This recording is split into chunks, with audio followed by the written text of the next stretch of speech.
আসসালামু আলাইকুম আমার ভাই বোনেরা, তোমাদের সবাইকে অনেক অনেক শুভেচ্ছা আর অভিনন্দন জানিয়ে আমি নাজমুল ইসলাম আবারও শুরু করছি আমাদের ইজি অ্যাকাউন্টিং বই থেকে আমরা যে পর্বভিত্তিকভাবে বোর্ডগুলো সলিউশন করতেছি তার এই ধারাবাহিক একটা পর্বে।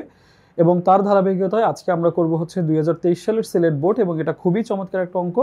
আর আমরা যেমনটা সলিউশন করতেছি এটা হচ্ছে অধ্যায় সপ্তম এবং খতিয়ান, ঠিক আছে? তো চলো আমরা দেরি না করে আমরা শুরু করে দেই আমাদের অঙ্ক। আমরা প্রথমে হচ্ছে গিয়ে কোশ্চেনটা ভালো করে পড়ে নিব, যেমনটা আমরা প্রত্যেকটা অঙ্কের বেলায় করে নেই। সো এখানেও তার ব্যতিক্রম হবে না। তোমরা জাস্ট সবাই শুধু একটু আমার সাথে মনোযোগ দাও এবং আমাকে একটু সাপোর্ট দাও। আমি বিশ্বাস করি তোমরা ক্লাসটা অনেক বেশি এনজয় করবে, ঠিক আছে? তো ক নম্বরে সিলেট বোর্ড 2023-এর অঙ্কে বলছে উপযুক্ত তথ্যের ভিত্তিতে মে মাসের নিট বিক্রয়ের পরিমাণ। এটা চমৎকার একটা কোশ্চেন। আমার কাছে এই টাইপের কোশ্চেনগুলো ভালো লাগে, বিশেষ করে নিট নিট বিক্রয়, নিট ক্রয়, নিট পাওনাদার, নিট দেনাদার, এগুলো খুবই চমৎকার, ছোট আসে কিন্তু মার্কস অনেক বেশি ক্যারি করা যায়। সো বিশ্বাস করি তোমরা এটা এনজয় করবে, ঠিক আছে? এরপরে আমাদের বলছে উপযুক্ত লেনদেনের ভিত্তিতে মূলধন হিসাব এবং ক্রয় হিসাব, এটা হচ্ছে টি ছকে তৈরি করতে বলছে। ডান। এবং এরপরে হচ্ছে আমাদের বলছে গ নাম্বারে উপযুক্ত লেনদেনের ভিত্তিতে নগদান হিসাব এবং প্রাপ্য হিসাব। তার মানে টোটাল আমরা 4টা খতিয়ান করব, 2টা করব আমরা টি ছকে আর এটা করতে বলছে হচ্ছে আমাদের চলমান জেড ছকে। তার মানে দুইটা দুইটা, তার মানে একটা খতিয়ান আমাদের 2 মার্কস করে পড়তেছে, ঠিক আছে? খুবই ইফেক্টিভ একটা অঙ্ক এবং ছোট অঙ্ক, বাট এই টাইপের অঙ্ক কিন্তু আসে, তোমরা খুব মনোযোগ দিয়ে অঙ্কটা করবে, ঠিক আছে? সো আমরা হচ্ছে শুরু করব ক নাম্বার, মে মাসের ভিত্তিতে নিট বিক্রয়ের পরিমাণ।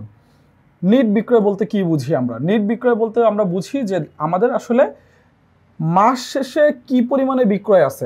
আমরা যখন বিক্রয় করি কোনো কোনো কারণে এই বিক্রয়গুলো বাড়ে, আবার কোনো কোনো কারণে এই বিক্রয়গুলো কমে। সো আমরা হচ্ছে জাস্টিফাই করব যে আমার কি পরিমাণে বিক্রয় হয়েছিল, ওখান থেকে কোনো কোনো কারণে কমছে কিনা, লাস্ট আমার বিক্রয়ের পরিমাণ কত সেটা। ওকে, তাহলে মেইন ফোকাস হয় এখানে আসলে বিক্রয় বাট্টা এবং বিক্রয় ফেরত, যে কারণে আমাদের বিক্রয়গুলো কমে থাকে। ওকে, ডান। তাহলে আমরা চলো একটু শুরু করে নেই প্রথমে নিট বিক্রয়ের পরিমাণ। আমরা এখানে দেখতে পেলাম, লক্ষ্মী ভাই সবাই একটু খেয়াল করো, সেটা হচ্ছে মে মাসের 10 তারিখে আমাদের এখানে শওকত ট্রেডার্সের নিকট পণ্য বিক্রয় আছে। যেহেতু এটা শওকত ট্রেডার্সের নিকট পণ্য বিক্রয়, শুধুমাত্র শওকত ট্রেডার্সের নাম বলা আছে, নগদ বা ব্যাংক কোনো কিছু আলাদা করে বলা নাই। তার মানে এটা হচ্ছে একটা ধারে লেনদেন। এবং বিক্রয় বলা আছে, তার মানে এটা হচ্ছে আমার একটা বিক্রয় এবং এর সাথে একটা দেনাদারের সম্পর্ক আছে, যেটার নাম হচ্ছে শওকত ট্রেডার্স। ওকে, পাইলাম আমরা। এটার দেনাদারের অপর নাম হচ্ছে প্রাপ্য, যেটা তোমরা ভালো করে জানো। এবং এরপরে আমাদের বলছে হচ্ছে আন্তঃফেরত। এই যে ফেরত নিয়ে কথাটা আমি একটু এক্সপ্লেন করি তোমাদের জন্য, সেটা হচ্ছে আন্তঃফেরত। আন্তঃফেরত মানে হচ্ছে বিক্রয় ফেরত, আর বহি ফেরত মানে হচ্ছে ক্রয় ফেরত। আন্তঃফেরত মানে হচ্ছে বিক্রয় ফেরত, আর বহি ফেরত মানে হচ্ছে ক্রয় ফেরত। দেখো, যদি লজিক্যাল ওয়েতে একটু তোমাদের এটা এক্সপ্লেন করি, যেহেতু তোমাদের এই ফেরতটা নিয়ে অনেক সময় একটু ভুল হয়। আন্ত মানে হচ্ছে ভিতরের দিকে আসা। তো যখন ফেরতটা ভিতরের দিকে আসে, কখন আসে ফেরত ভিতরের দিকে ভাই? যখন আমরা এটাকে বাইরে বিক্রি করছিলাম, আফটার দ্যাট এই ফেরতটা আমাদের ভিতরের দিকে আসে, সেটা হচ্ছে আন্তঃফেরত। তার মানে হচ্ছে এটা আমার বিক্রয় ফেরত। আর ক্রয় ফেরত মানে হচ্ছে যখন আমরা বাইরে ফেরত দেই, এটাকে আমরা বলি হচ্ছে বহি ফেরত। ক্রয় ফেরতকে আমরা কি বলি? বহি ফেরত। কারণ কি, প্রথমে আমি ক্রয় করে আনছিলাম, আফটার দ্যাট আমি ফেরতটা হচ্ছে বাইরের দিকে দিয়ে দিছি, তাহলে এটা হচ্ছে আমার বহি ফেরত, আন্তঃফেরত এবং বহি ফেরত, ঠিক আছে? ওকে, এবার দেখো ফেরতের অপোজিট হচ্ছে পরিবহন। এটা ভালো করে মনে রাখবা, পরিবহন মানে হচ্ছে ব্যয়, এবং দুইটা পরিবহনই তোমার জন্য ব্যয়। সেটা যদি ক্রয় পরিবহন হোক, সেটা বিক্রয় পরিবহন হোক, দুইটাই তোমার জন্য ব্যয়। বাট আন্তঃফেরত নামে যেমন হচ্ছে গিয়ে তোমার বিক্রয় ফেরত, বাট আন্তঃপরিবহন নামে হচ্ছে ক্রয় পরিবহন। আবার বহি ফেরত মানে হচ্ছে যেমন ক্রয় হচ্ছে পরিবহন, তেমনি হচ্ছে কি বহি যদি পরিবহন বলি সেটা হচ্ছে বিক্রয় পরিবহন। সো এই যে ডিফারেন্সটা, এটা একটু নোট আউট করে নিবা, ভিডিওটা পজ করে তোমাদের জন্য হলে এটা বারবার একই জিনিস নিয়ে তোমরা সাফার করবে না। তাহলে চলো আমরা একটু অ্যান্সারটা দেখি, ক নম্বরে আসলে অ্যান্সারটা আমাদের কি দাঁড়ালো। ওকে, তাহলে ক নম্বরের আমরা অ্যান্সারে দেখতে পেলাম আমাদের পণ্য বিক্রয় ছিল হচ্ছে 50,000 টাকা, এবং সেখান থেকে হচ্ছে ওই যে আন্তঃফেরত ছিল 15 তারিখে 1,000 টাকা। তার মানে আমরা যে শওকতের কাছে বিক্রয় করছিলাম 50,000 টাকা, সেখান থেকে 1,000 টাকার ফেরত আসছে। যেহেতু আমার 1,000 টাকার ফেরত আসছে, তাহলে আলটিমেটলি আমার বিক্রয় কত টাকা? আলটিমেটলি আমার বিক্রয় হচ্ছে 49,000 টাকা। আলটিমেট আমার বিক্রয় কত হচ্ছিল কি ভাই? 49,000 টাকা, ঠিক আছে?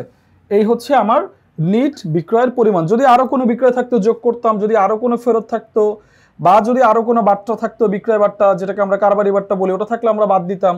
সো এই বিষয়গুলো খুব চমৎকারভাবে খেয়াল করবা। এটা খুব ছোট ছিল, অটোমেটিক আমরা হচ্ছে 2 মার্কস পেয়ে যাচ্ছি, ঠিক আছে? এরপরে আমাদের বলছে হচ্ছে উপযুক্ত লেনদেনের ভিত্তিতে মূলধন এবং ক্রয় হিসাব তৈরি করতে, তাই তো? তাহলে আমাদের প্রথমে কি বের করতে হবে লক্ষ্মী ভাই? প্রথমে আমাদের বের করতে হবে যে কোথায় কোথায় আমাদের মূলধন এবং ক্রয় হিসাব আছে, আমাদের কোথায় কোথায় হচ্ছে মূলধন এবং ক্রয় হিসাব আছে, এইটা বের করা হচ্ছে আমাদের প্রথম কাজ। ঠিক আছে, তাহলে চলো আমরা একটু দেখি যে আসলে আমাদের কোথায় কোথায় হচ্ছে মূলধন এবং ক্রয় হিসাব আছে। ওকে, আচ্ছা এবার দেখো এখানে বলা আছে সোনালী এন্টারপ্রাইজের 2022 সালের 2 মে তারিখে নগদ হচ্ছে 2,50,000 টাকায় এবং 70,000 টাকার পণ্যদ্রব্য নিয়ে ব্যবসায় শুরু। এই যে একটা হিন্টস আমাদের দেয়া আছে, দেখো কি ভাই, পণ্যদ্রব্যের নামে আসলে কোনো হিসাব হয় না, পণ্যদ্রব্যের নামে আসলে কোনো হিসাব হয় না। পণ্যদ্রব্য মানেই হচ্ছে ক্রয় অথবা বিক্রয়। যখন আমরা পণ্যদ্রব্য নিয়ে আসি বা কিনি সেটা হচ্ছে ক্রয়, আর যখন আমরা এটা বিক্রি করি তখন হচ্ছে বিক্রয়। সো পণ্যদ্রব্য এখান থেকে নিয়ে আমরা বিজনেস শুরু করছি, সো এটা ছিল আমার জন্য একটা কি ক্রয়। ওকে, ডান। এরপরে দেখো আবার 5 তারিখে বলা আছে পণ্য ক্রয় হচ্ছে 20,000 টাকা। 5 তারিখে মে মাসে বলা আছে পণ্য ক্রয় হচ্ছে 20,000 টাকা। তার মানে আমাদের হচ্ছে দুইটা ক্রয় আছে, একটা হচ্ছে আমাদের 2 মে তারিখে যখন ব্যবসায় শুরু করছে বেসিক্যালি তখন, এবং আরেকটা হচ্ছে মে মাসের 5 তারিখে, এটা হচ্ছে 20,000 টাকা। ডান। ওকে, আমরা হচ্ছে পণ্যদ্রব্য ক্রয় পেয়ে গেলাম। তারপরে আমাদের আর কি করতে বলছিল এখান থেকে, মূলধন হিসাব। ঠিক আছে, তাহলে চলো আমরা একটু এইগুলোর জার্নাল করে ফেলি, আই মিন জাবেদাটা করে ফেলি। জাবেদা করলে দেখবা তোমাদের জন্য অনেক বেশি ইজি হবে। ঠিক আছে, তাহলে আমরা যখন মে মাসের 2 তারিখে নগদ নিয়ে ব্যবসায় শুরু করছি, তার মানে এটা হচ্ছে আমার কি, যখন আমরা নগদ শুরু করছি তখন হচ্ছে নগদান হিসাব ডেবিট, নগদান হিসাব হচ্ছে ডেবিট, আর কি নগদান হিসাব ডেবিট। আর হচ্ছে আমরা যে ক্রয় করছিলাম এই ক্রয় হিসাব হচ্ছে ডেবিট, নগদান হিসাব ডেবিট, ক্রয় হিসাব ডেবিট। আর কি লক্ষ্মী ভাই, নগদান হিসাব ডেবিট, ক্রয় হিসাব ডেবিট। আর কি আছে, আর আছে হচ্ছে মূলধন, সব মিলিয়ে। ঠিক আছে, তাহলে নগদান হিসাব লিখলাম, ক্রয় হিসাব লেখা শেষ করে ফেলছি, ডেবিট, আর হচ্ছে আমার সব মিলিয়ে হচ্ছে মূলধন হিসাব ক্রেডিট।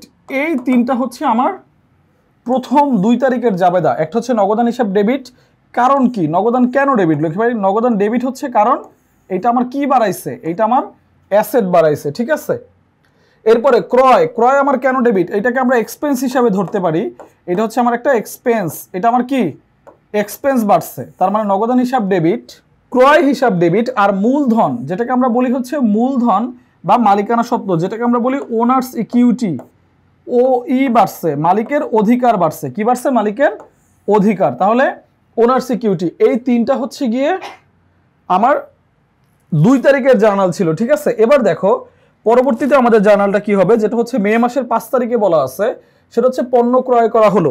এই ক্রয়ের সাথে কিন্তু তোমার অন্য কোনো কিছু বলা নাই যে এটা কি নগদে করছি নাকি এটা ধারে করছি, না এটা হচ্ছে আমার ব্যাংকে। যখন কোনো কিছুই বলা না থাকে, যখন বলা থাকবে শুধুমাত্র পণ্যদ্রব্য ক্রয় বা বিক্রয়, তখন অবশ্যই সেটাকে আমরা হচ্ছে নগদে ধরবো। বাট এই ক্রয় বিক্রয় যদি শুধুমাত্র ব্যক্তি বা প্রতিষ্ঠানের নাম উল্লেখ করে থাকে সেটা হচ্ছে ধারে, আর এইটার সাথে যখন নগদ বা ব্যাংক উল্লেখ থাকবে, নাম এবং নগদ বা ব্যাংক, তখন সেটা হয়ে যাবে নগদে বা ব্যাংকে। যেহেতু আমরা পণ্য ক্রয় করছি তাহলে এটার জাবেদা হবে ক্রয় হিসাব ডেবিট, আর হচ্ছে আমার নগদান হিসাব ক্রেডিট। ক্রয় হিসাব ডেবিট আর হচ্ছে আমার নগদান হিসাব ক্রেডিট, ক্রয় হিসাব ডেবিট আর হচ্ছে আমার নগদান হিসাব ক্রেডিট। ওকে, তাহলে এটা হচ্ছে নগদান হিসাব ডেবিট ক্রেডিট। এই যে আমাদের টোটাল জার্নালটা আমরা করে ফেললাম। এবার এখান থেকে আমরা হচ্ছে খতিয়ান করব। তাহলে আমরা করব কি কি খতিয়ান, এবার আমরা করতেছি হচ্ছে ক্রয় আর হচ্ছে মূলধন। ক্রয় আছে 2টা আর মূলধন আছে জাস্ট একটা। ওকে, তাহলে চলো আমরা দেখে আসি একটু। ওকে, এখানে বলা আছে সোনালী এন্টারপ্রাইজের খতিয়ান টি ছক অনুযায়ী। ঠিক আছে, সোনালী এন্টারপ্রাইজ হচ্ছে এখানে নাম, যখন আমরা অঙ্কটা শুরু করি যে ব্যক্তি এই বিজনেসের মালিক তার নাম এখানে বলা ছিল, এবং খতিয়ান, এবং এটা আমরা করতেছি হচ্ছে টি ছকে। টি ছক মানে হচ্ছে যেটা সনাতন পদ্ধতির ছক, অথবা এটাকে আরেকটু সুন্দর করে বলে প্রচলিত ছক। সো টি ছকটা হচ্ছে কাইন্ড অফ ট্রেডিশনাল ছক। এই ছকটা হচ্ছে গিয়ে আমাদের জন্য একটু ডিফিকাল্ট কাইন্ড অফ আমার কাছে মনে হয়, কারণ হচ্ছে ভাই এটার মধ্যে ব্যালেন্স অটোমেটিক বের করা লাগে, অটোমেটিক বের হয় না, তোমাকে যোগ বিয়োগ করে ব্যালেন্স করা লাগে, মানে একটু এটা হ্যাসেল থাকে। বাট আমি সবসময় তোমাদের যেটা সাপোর্ট করি, যখন উল্লেখ করে দিবে তখন তারা আমাদের কিছু করার থাকে না, তখন আমরা এটাই করব। বাট যখন আমাদের তো স্বাধীনতা থাকবে, যখন আমাদের কোনো কিছু উল্লেখ করে দেওয়া না থাকবে, তখন আমরা কি করব, তখন যেটা বলা থাকবে না আমরা হচ্ছে চলমান জের ছক, যেটা আমাদের পছন্দের সেটা করব, কারণ চলমান জের ছক হচ্ছে টাইম বাঁচায় আমার। ওকে, তাহলে আমরা মূলধন হিসাব দিয়েই শুরু করি টি ছক অনুযায়ী। সো এই যে ছকটা, এটার নাম বলা আছে টি ছক, কাইন্ড অফ টি। টি মানে কি? টি এর দুই পাশ সমান হয়, টি এর দুই পাশ কি হয়? সমান হয়, এটার নাম হচ্ছে টি ছক। সো দেখো, টি এর যেমন দুই পাশ সমান হয়, এই ছকটাকেও মাঝখান থেকে ভাগ করলে দুই পাশ সমান।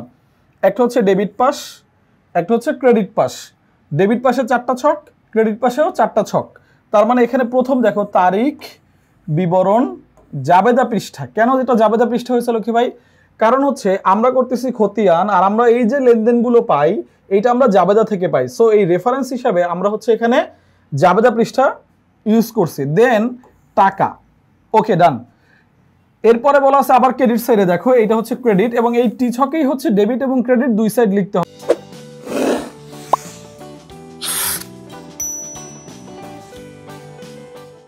চলমান জের ছকে কিন্তু কখনো ডেবিট ক্রেডিট লেখা লাগে না, উপরে জাস্ট তুমি লিখে দেবা হচ্ছে, উপরে কি লিখে দিবা লক্ষ্মী ভাই? হিসাবের কোড নং, ঠিক আছে, বা হিসাব নম্বর। সো এইখানের ক্রেডিট সাইডেও বলা আছে তারিখ, বিবরণ, জাবেদা পৃষ্ঠা এবং টাকা। তার মানে এটার নাম টি ছক করাই হয়েছে এর জন্য যে এটার দুই পাশ সমান। আর আমরা যেটা করতেছি সেটা হচ্ছে মূলধন। সো আমরা যখন করব যে ছক, তখন আমাদের মূল ফোকাসই থাকবে হচ্ছে ওই ছক, মানে ওই ছক বলতে মূলধন। এখন আমাদের মূল ফোকাস কি? মূলধন। যদি মূলধন ডেবিট হয় যাবে ডেবিট সাইডে, যদি মূলধন ক্রেডিট হয় ক্রেডিট সাইডে। আর খতিয়ানের নিয়ম অনুসারে আমরা সবসময় রেফারেন্স হিসাবে কি লিখি? অন্য নাম লিখি, অপোজিট যে নামটা আছে সেটা আমরা লিখি, ঠিক আছে? ডেবিট হলে ক্রেডিট নাম, ক্রেডিট হলে ডেবিট নাম। ওকে, সো এই যে আমাদের এখানে মূলধন হিসাব বলা আছে, চলো আমরা একটু মূলধন হিসাবটা যখন জাবেদা করছিলাম ওটার মধ্যে দেখি মূলধন হিসাবের অপোজিটে কি কি নাম আছে। মূলধন হিসাবে অপোজিটে নাম আছে নগদান হিসাব। মূলধন হিসাবে অপোজিটে নাম আছে কি? ক্রয় হিসাব। মূলধনের অপোজিট দেখো, মূলধনটা কি আছে? ক্রেডিট। তার মানে আমাদের এখানে মেইন ফোকাস হচ্ছে মূলধন। আমাদের এখানে মেইন ফোকাস কি লক্ষ্মী ভাই? মূলধন। মূলধন আমাদের কি? মূলধন আমাদের ক্রেডিট। ওকে ডান। তার মানে যাবে কোন পাশে ভাই? ক্রেডিট সাইডে যাবে। কোন পাশে যাবে ভাই? ক্রেডিট সাইডে। অপোজিট নামগুলো কি হবে? অপোজিট নামগুলো হবে নগদান এবং ক্রয়। কারণ খতিয়ানের নিয়ম অনুসারে আমরা কি করি? আমরা যে হিসাবটা করি তার অপোজিট নাম লিখি। ডান। সো আমরা তারিখটা প্রথমে লিখলাম 2022, আমরা মে মাস লিখলাম 2 মে, এবং খতিয়ান হচ্ছে ক্রেডিট। খতিয়ান হচ্ছে ক্রেডিট, তাহলে খতিয়ানের অপোজিট নাম কি কি আছে? খতিয়ানের অপোজিট নাম আছে নগদান এবং ক্রয় হিসাব। সো আমরা নগদান লিখলাম 2,50,000, আমরা ক্রয় হিসাব লিখলাম 70,000। সো আমরা এই দুই পাশে আমাদের যে অপোজিট দুইটা এন্ট্রি আছে সেটা লিখে ফেলছি। এবার দেখি তো আমাদের ক্রেডিট সাইডে কোনো কিছু লেখার আছে কিনা। ডেবিট সাইডে, আমাদের ডেবিট সাইডে আসলে কোনো কিছু লেখার নাই ভাই। কারণ কি ডেবিট সাইডে কোনো কিছু লেখার নাই কেন? কারণ হচ্ছে আমরা করতেছি মূলধন, এবং মূলধনের অপোজিটের দুইটাই হচ্ছে ক্রেডিট। সো মূলধন হচ্ছে ক্রেডিট, অপোজিট দুইটা ডেবিট, আমরা লিখে ফেলছি ক্রেডিট সাইডে। ডান। ওকে, সো এখন আমাদের কাজ কি? ব্যালেন্স বের করা। লক্ষ্মী ভাই আমরা তো ক্রেডিট সাইডে বসাই ফেলছি মূলধন অনুসারে, অপোজিট নাম দিয়ে এই দুটো ডেবিট ছিল, বসানো শেষ। এখন আমাদের ব্যালেন্স টানতে হবে, মানে জের টানতে হবে বা উদ্ধৃত টানতে হবে, ক্লোজ করে দিতে হবে হিসাবটা। আচ্ছা, তাহলে এই ডেবিট সাইডে কিছু আছে? নাই। এই সাইডে আছে 50 আর 70, তাহলে বড় কোন পাশ? এই যে ক্রেডিট সাইড। তো খতিয়ান যখন আমরা টিচক করব তখন প্রথম ফোকাস হচ্ছে বড় কোন পাশ। যে পাশ বড় সেই পাশে আমরা যোগ করে বসাই দিলাম 3,20,000, আর এই বড়টাই আবার দুই পাশেই বসে যাবে, মানে যে বড় ব্যালেন্সটা হবে সেটাই দুই পাশে বসবে। তাহলে এখানে যোগ করে 3,20,000 হয়েছে, এখানেও 3,20,000 আমরা বসাই ফেললাম। ডান। ওকে, এখন এই উপরে তাহলে আমার এই পাশে কম আছে কতটুকু? নাই। কতটুকু? পুরোটাই নাই, পুরোটাই আমার ঘাটতি। এর জন্য আমরা এটাকে লিখলাম ব্যালেন্স সিডি, ওই বছরের মাসের শেষ তারিখ দিয়ে, যে মাসের আমরা অঙ্ক করতেছি সেই মাসের শেষ তারিখ দিয়ে, এবং এটাকে আমরা বলি হচ্ছে ঘাটতি। এটাকে আমরা কি বলি? ঘাটতি বা কমতি আসলে লক্ষ্মী ভাই, আর ইংলিশে আমরা বলি সিডি বা ক্যারিড ডাউন, যাই হোক। সো দেখো, এই যে 3,20,000 টাকা ছিল এইটাই আমার ব্যালেন্স সিডি হয়েছে, আর এটা তাহলে বেশি কোন পাশে? আবার ক্রেডিট সাইডে বেশি না? সো এই পরের মাসের 2022 সালের পরের মাসের 1 তারিখে গিয়ে এটা হয়ে যাবে ব্যালেন্স বিডি। এটা হয়ে যাবে ব্যালেন্স বিডি 3,20,000 টাকা। তার মানে যেটা আমার সিডি হয় ওইটাই আমার বিডি হয়। কোন পাশে বিডি হবে? যে পাশে এটা বড় ছিল ওই পাশেরই নিচে গিয়ে। কোথায় নিচে? এই যে ব্যালেন্সের নিচে। তার মানে আমরা মূলধন হিসাবটা করে ফেললাম। ডান। সো এখন আমরা করব ক্রয় হিসাব লক্ষ্মী ভাই। তাহলে আমরা করতেছি ক্রয় হিসাব। আমরা সিমিলার ভাবে আবার ছক করব। একটা হচ্ছে ডেবিট সাইড, একটা হচ্ছে ক্রেডিট সাইড। একটা হচ্ছে ডেবিট সাইড আর একটা হচ্ছে ক্রেডিট সাইড। এই হচ্ছে আমার ডেবিট সাইড, এই হচ্ছে আমার ক্রেডিট সাইড। এই যে মাঝখান থেকে ভাগ করে নিলাম, মাঝখান থেকে ভাগ করে লিখলাম তারিখ, বিবরণ, জাবেদা পৃষ্ঠা, নগদ টাকা বা টাকা। তারিখ, বিবরণ, জাবেদা পৃষ্ঠা বা টাকা। এখানে আসলে নগদ টাকা লেখার দরকার নেই, তুমি টাকাই লিখবে। ডান। ওকে, এখন আমরা ক্রয় কোথায় কোথায় আছে আমরা খুঁজে বের করবো, ঠিক আছে লকি ভাই? দেখো আমাদের এই নোটে 1 তারিখে একটা ক্রয় আছে, আছে না নাই? আমাদের এখানে 1 তারিখে একটা ক্রয় আছে। 1 তারিখে কি আছে? ক্রয়। ক্রয় হিসাব ডেবিট। কি আছে আমাদের 1 তারিখে? ক্রয় আছে। ক্রয় কি আছে? ডেবিট। তাহলে আমাদের ফোকাস কি? আমরা যে হিসাব করতেছি ওইটা কি ডেবিট নাকি ক্রেডিট? তাহলে এখানে দেখলাম ওটা ডেবিট, তার মানে এটা ডেবিট সাইডে যাবে। সো আমরা মে মাসের 2 তারিখ 22 সাল লিখে অপোজিট নাম, ক্রয়ের অপোজিট নাম কি আছে? মূলধন। ক্রয়ের অপোজিট বা ক্রেডিট নাম কি? মূলধন। আমরা মূলধন লিখলাম। আছে কত? 70,000। কত আছে? 70,000। আমরা 70,000 লিখে ফেললাম। ডান। ওকে, এবার চলো আবার দেখি কোথায় ক্রয় আছে। আবার আমরা দেখলাম ক্রয় আছে একটা নগদান। এটা কত তারিখে? 5 তারিখের লেনদেনে ক্রয় আছে। তাহলে অপোজিট নাম কি আছে? নগদান আছে। সো আমরা আবার ক্রয় যেহেতু ডেবিট, ক্রয় কি? ডেবিট। তাহলে আমাদের এখানে তারিখ আমরা 5 দিলাম, অপোজিট নাম নগদান লিখলাম, আমরা 20,000 টাকা লিখে ফেললাম। ডান। ওকে, এখন আমাদের আর কি কোনো হিসাব আছে ক্রয়ের? আর কোনো হিসাব নাই। 2টা ক্রয় ছিল, আমরা 2টাই বসায় ফেলছিল কি ভাই? এখন আমাদের কাজ কি? এখন কাজ হচ্ছে আমাদের এই ব্যালেন্স টানা, যেটাকে আমরা ব্যালেন্স সিডি বা বিডি বলি, এইটা টানা হচ্ছে আমাদের এখনকার কাজ। সো চলো আমরা প্রথম হচ্ছে এই কাজটা করে ফেলি। প্রথমে দেখো আমার ডেবিট পাশে আছে 70,000 আর 20,000, ক্রেডিট পাশে আমার কিছুই নাই। তার মানে ক্রেডিট পাশে আমার পুরোটাই ঘাটতি, ক্রেডিট পাশে আমার পুরোটাই কম। সো আমরা ডেবিট সাইড যোগ করলাম, যোগ করে দেখলাম হয় 90,000। তার মানে এইটাই আমার বড়, এই ব্যালেন্সটাই আমি দুই পাশে সমান করে বসাই দিলাম 90,000। ডান। যেহেতু ক্রেডিট পাশে আমার কোনো অ্যাকাউন্টই নাই, টাকাই নাই, সো এইটাই হচ্ছে পুরোটাই ব্যালেন্স সিডি বা ঘাটতি বা কমতি। আমি তোমাদের বোঝানোর জন্য এইগুলো বলি আসলে। ঘাটতি বা কমতি, তাহলে কত কমতি? পুরো 90,000-ই। ধরো যদি এখানে 20,000 থাকতো তাহলে এখানে কত কমতি হইতো? 70,000। সো যতটুকু কম ওটাকে আমরা বলি ব্যালেন্স সিডি। সো এই 90,000 পুরোটাই এখানে কমতি এবং তারিখ হচ্ছে ওই মাসের শেষ তারিখ, শেষ। সো এই যে কমতিটা, এটা বাড়তি কোন পাশে? অপোজিট পাশে। তাহলে অপোজিট পাশে মানে যে পাশে বাড়তি ছিল ওইটা পরের মাসের 1 তারিখ, জুন মাসের 1 তারিখ ব্যালেন্স বিডি বা বাড়তি 90,000 নামে বসে যাবে। সো এইটা দ্বারা আসলে বুঝায় কি? এটা দ্বারা বুঝায় যখন আমরা আগামী মাসে ক্রয় হিসাব শুরু করব তখন ডেবিট সাইডে এই 90,000 টাকা আমার অটোমেটিক থাকবে, যে ভাই গত মাসের লেনদেন থেকে আমার হাতে ডেবিট পাশে এই 90,000 টাকা আছে। ডান। সো আমরা হচ্ছে প্রথমে কি করলাম? আমাদের ক্রয় অনুসারে বসাইলাম, দেন যেহেতু ডেবিট পাশ বড়, এই ব্যালেন্সটাই দুই পাশে বসাইয়ে ক্রেডিট পাশে ব্যালেন্স সিডি লিখছি এবং ডেবিট পাশে এসে আবার ব্যালেন্স বিডি লিখলাম। সো আমাদের মূলধন এবং ক্রয় হিসাব টি ছকে ব্যালেন্স বিডি করা মানে খতিয়ান করা শেষ। ওকে, এখন আমাদের চলমান জের ছকে খতিয়ান করতে বলছে। ভাই কি কি খতিয়ান করতে বলছে চলমান জের ছকে? নগদান করতে বলছে আর প্রাপ্য করতে বলছে। ঠিক আছে, নগদান করতে বলছে আর প্রাপ্য করতে বলছে। ওকে, তাহলে চলো আমরা একটু করে ফেলি। নগদান আর প্রাপ্যর জাবেদাগুলো আমরা আনি ভাই, তাহলে আমাদের জন্য সুবিধা হবে। দেখি কোথায় কোথায় নগদান আর প্রাপ্যর জাবেদা আছে। ওকে, সো আমরা দেখলাম 1 তারিখে আছে নগদান, 5 তারিখে আছে নগদান, আর কই নগদান আছে? এই যে দেখো লক্ষ্মী ভাই, এই দুইটা লেনদেন ধারে তোমাদের বলছিলাম, তাহলে একটা বাকি আছে। এটা হচ্ছে জীবন বীমা প্রিমিয়াম প্রদান। জীবন বীমা প্রিমিয়াম মানে হচ্ছে উত্তোলন। মনে রাখো, মালিক প্রতিষ্ঠানে যা যা দেয় সব হচ্ছে মূলধন, মালিক প্রতিষ্ঠান থেকে যা যা নেয় সব হচ্ছে উত্তোলন। সেটা মালিক যে পার্সপেক্টিভে নেক সেটা হচ্ছে উত্তোলন, মালিক যেভাবে দেখ সেটা হচ্ছে মূলধন। এই গট মাই পয়েন্ট? ওকে, ডান। এবার লক্ষ্মী ভাই তাহলে আমরা এটার জাবেদাটা করে ফেলি। চলো, যখন উত্তোলন হবে মালিক নিজের প্রয়োজনে কিছু নিবে তখন আমরা এটাকে বলি উত্তোলন, আর এটাকে আমরা বলি নগদান হিসাব। উত্তোলন হিসাব ডেবিট, নগদান হিসাব ক্রেডিট। উত্তোলন হিসাব ডেবিট, নগদান হিসাব ক্রেডিট। উত্তোলন হিসাব ডেবিট, নগদান হিসাব ক্রেডিট। তাহলে আমরা নগদান কয় জায়গায় পাইছি? নগদান পাইছি আমরা 3 জায়গায়। আর প্রাপ্য আমরা কয় জায়গায় পাইছি লক্ষ্মী ভাই?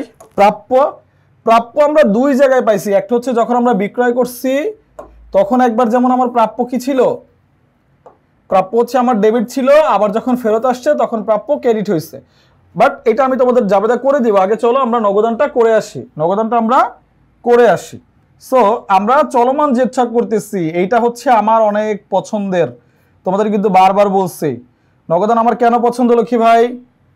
নগদান আমার পছন্দ কারণ হচ্ছে এই যে আমাদের চলমান জেড ছকে কোনো ঝামেলা থাকে না, সাথে সাথে যোগ বিয়োগ করে করা যায়, এটা খুবই ইজি, খুবই ভালো লাগে আমার। ঠিক আছে, তাহলে আমরা ছকটা আগে দেখে নেই আমার ভাই বোনদের, আমি একটু ছকটা বুঝাই নেই। প্রথমে হচ্ছে নগদান, চলমান জেড ছক, খতিয়ান, সুন্দর করে লেখা আছে সোনালী এন্টারপ্রাইজ, কমন যে কথাগুলো উপরে হেডলাইন দেয় সেটা লেখা আছে। দেন হচ্ছে আমাদের ছক, আমাদের কি লক্ষ্মী ভাই? ছক। ছকে প্রথমে কি থাকে? তারিখ, তারপরে কি থাকে? বিবরণ, তারপরে কি থাকে? জাবেদা পৃষ্ঠা, তারিখ, বিবরণ, জাবেদা পৃষ্ঠা, তারপরে কি থাকে? ডেবিট টাকা, তারপরে কি থাকে? ক্রেডিট টাকা, তারপরে হচ্ছে হিসাবের কোড নাম্বার কোনায় লিখে দেবে, আর এইটার নাম হচ্ছে জের বা ব্যালেন্স বা উদ্ধৃত, যেভাবে তুমি লেখো, জের, ব্যালেন্স বা উদ্ধৃত। এটা মানে হচ্ছে ওই দিন শেষে আমার কাছে কত জমা আছে, সেটা কি ডেবিট সাইডে নাকি ক্রেডিট সাইডে। ওকে, আর এইটা কিসের উপরে ডিপেন্ড করে? এইটার উপরে। ডেবিট সাইড বড় হলে এই ব্যালেন্স ডেবিটে যায়, ক্রেডিট সাইড বড় হলে এই ব্যালেন্স ক্রেডিটে যায়। ঠিক আছে, সো আমরা ছক শিখে ফেললাম, তারিখ, বিবরণ, জাবেদা পৃষ্ঠা, ডেবিট টাকা, ক্রেডিট টাকা, ডেবিট ব্যালেন্স, ক্রেডিট ব্যালেন্স। আর মূল ফোকাসকে এই নগদান, এইটা যদি আমার ডেবিট হয় সেটা হচ্ছে এই ডেবিট টাকায় যাবে, এটা যদি আমার ক্রেডিট হয় সেটা হচ্ছে এই ক্রেডিট টাকায় যাবে। ডান? ওকে, এবার আমরা দেখে আসি তাহলে জাবেদাগুলো। এই দেখো আমার এখানে নগদান ডেবিট, ক্রেডিট নাম কি আছে? ক্রয় ডেবিট হবে না, মূলধন অপোজিট নামে ক্রেডিট বলা আছে। তাহলে আমি যেটা করতেছি এটা আমার কি? নগদান, এটা কি? ডেবিট।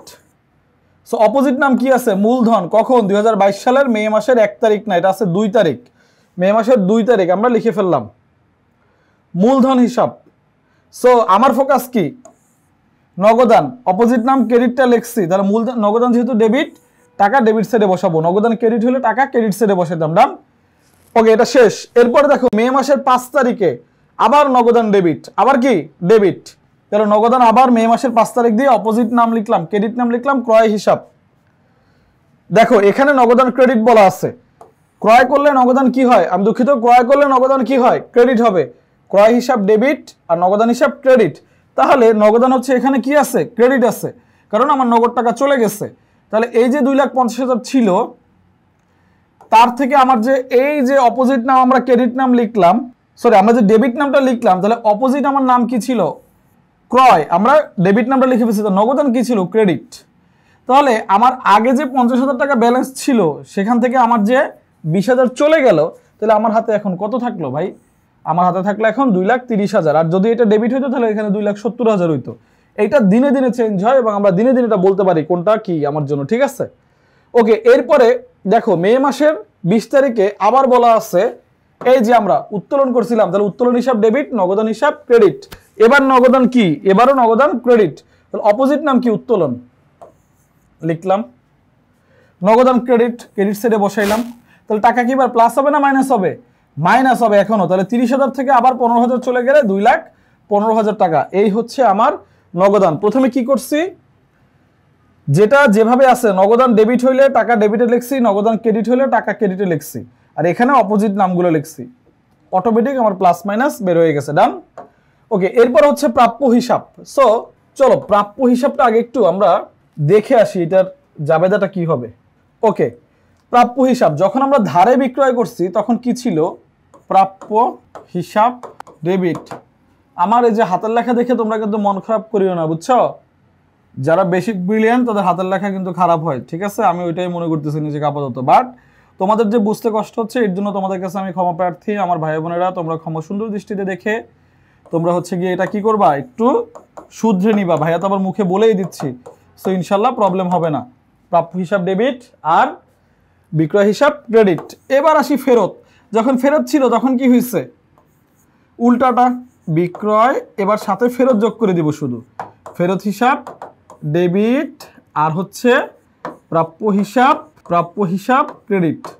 বিক্রয় ফেরত হিসাব ডেবিট আর প্রাপ্য হিসাব ক্রেডিট, বিক্রয় ফেরত হিসাব ডেবিট আর প্রাপ্য হিসাব ক্রেডিট আমরা লিখে ফেললাম। ঠিক আছে লক্ষ্মী ভাই, এবার চলো আমরা খতিয়ানটা করে ফেলি। তাহলে আমাদের মূল ফোকাস কি? এবার আমার সাথে বলো, প্রাপ্য। মূল ফোকাস কি? প্রাপ্য, প্রাপ্য ডেবিট হইলে ডেবিটে, ক্রেডিট হইলে ক্রেডিটে, শেষ। অপোজিট নামটা এখানে বসাই দিব। ওকে, তাহলে 2022 সাল লিখলাম, মে মাসের 10 তারিখ লিখলাম, যেহেতু প্রথম লেনদেন প্রাপ্যর 10 তারিখ। প্রাপ্য এবার কি? ডেবিট। অপোজিট নাম হচ্ছে বিক্রয় হিসাব, লিখে ফেললাম, যেহেতু প্রাপ্য ডেবিট আর বিক্রয় ক্রেডিট। অপোজিট নাম বিক্রয় হিসাব লিখছি, যেহেতু প্রাপ্য ডেবিট, টাকাটাও ডেবিটে চলে গেছে। কত চলে গেছে? 50,000। ডান। ওকে, এরপরে আবার কি আছে? মে মাসের 15 তারিখ। মে মাসের কি তারিখ? 15 তারিখ। অপোজিট নাম প্রাপ্য কি আছে? এবার প্রাপ্য আছে কি? ক্রেডিট। এবার প্রাপ্য আছে কি? ক্রেডিট। তাহলে অপোজিট নাম কি আছে? আনতে ফেরত লিখলাম। কত টাকা লেখা আছে? আনতে ফেরত লিখলাম। তাহলে প্রাপ্য কি আছে? ক্রেডিট। তাহলে ক্রেডিটে কত টাকা? 1000 টাকা। তাহলে যেখানে আমার 10 তারিখে আমার প্রাপ্য হিসাবে 50,000 টাকা ব্যালেন্স ছিল, সেখান থেকে যখন আমরা এই 1000 টাকা আবার ক্রেডিটে আসছে, তার মানে 50,000 নাই, 1000 কমে গেছে। কত হয়েছে? 49,000। আর যদি এটা ডেবিট আসতো তাহলে এটা হয়তো 51,000 হইতো। ঠিক আছে, সো আমরা প্রথমে কি করলাম? তারিখ, বিবরণ, যাবতীয় পৃষ্ঠা, ডেবিট টাকা, ক্রেডিট টাকা, এটা করে জেড টেনে আমরা ছক করে ফেললাম। দেন আমাদের মেইন ফোকাস হচ্ছে শুধু প্রাপ্য। প্রাপ্য হচ্ছে আমার ডেবিট হলে টাকা ডেবিটে, প্রাপ্য ক্রেডিট হলে টাকা ক্রেডিটে। আর এখানে হচ্ছে অপোজিট নাম, প্রাপ্য ডেবিট হলে এখানে ক্রেডিট নাম, প্রাপ্য ক্রেডিট হলে এখানে ডেবিট নাম। এই হচ্ছে আমার প্রথম কাজ। ঠিক আছে লক্ষ্মী ভাই, তাহলে আমরা এটা করে ফেললাম। আমরা টোটাল কয়টা অঙ্ক করলাম? আমরা টোটাল হচ্ছে এখান থেকে ক, খ, গ মিলে প্রায় 3টা অঙ্ক করে ফেলছি। কি করছি? টি ছক করছি, চলমান জের ছক করছি, তারপর হচ্ছে আমরা নিট বিক্রয় বের করছি। সো আমরা এই অঙ্কটা সুন্দর করে করে ফেললাম এবং আমি একটু টাইম নিয়ে তোমাদেরকে এটা বুঝাইলাম। আমি অঙ্ক করার সময় তোমাদেরকে বলি ভাই, টাইমের কথা অতিরিক্ত চিন্তা করো না। সো বারবার করে বোঝার চেষ্টা করো, একই ধাঁচের অঙ্ক যেন অন্য কোথাও গিয়ার প্রবলেম না হয়। সো আমরা সিলেট বোর্ড 2023-এর একটা চমৎকার অঙ্ক করে ফেললাম। এখন আমরা হচ্ছে ইনশাল্লাহ, সো এই যে সিলেট বোর্ড 2023-এর একটা অঙ্ক আমরা তোমাদের জন্য করে ফেললাম। সো আমি বিশ্বাস করি তোমরা এটা অনেক পছন্দ করছো। ইনশাল্লাহ পরবর্তী কোনো বোর্ড নিয়ে তোমাদের সাথে আবার আমার দেখা হবে। সেই পর্যন্ত তোমাদের সবার প্রতি অনেক অনেক ভালোবাসা এবং শুভেচ্ছা। আমি সব সময় চাই আমার ভাই বোনেরা যেন সবচেয়ে বেস্ট একটা রেজাল্ট করে, সেই ইফোর্ট আমরা দিয়ে যাচ্ছি, তোমরা পাচ্ছ। তো তোমাদের সবার প্রতি অনেক অনেক শুভকামনা। সেই পর্যন্ত আজকের জন্য বিদায়। আল্লাহ হাফেজ। আসসালামু আলাইকুম।